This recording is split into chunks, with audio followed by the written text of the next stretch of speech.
আমি দীর্ঘ 27শে অক্টোবর দিবাগত রাত্রে 2024 সালে 27শে অক্টোবর দিবাগত রাত্রে ঢাকাতে অ্যারেস্ট হয়েছিলাম।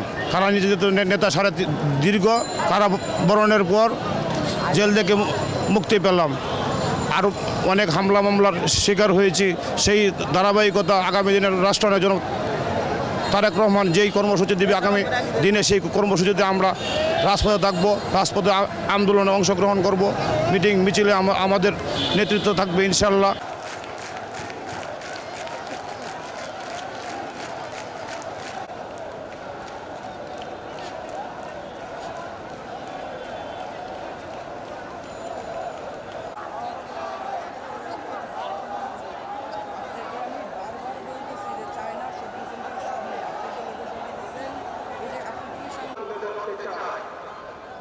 মন দিয়ে দয়া করে সবাই শুনবে।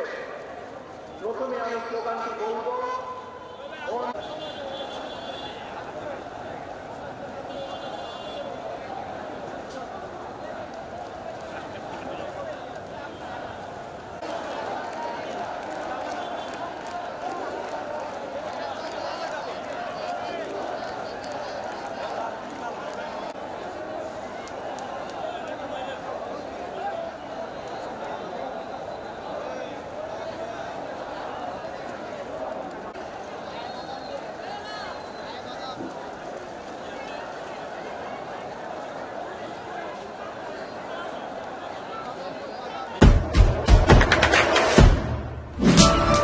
দেশে দেশে সবার সাথে দ্য নিউজ।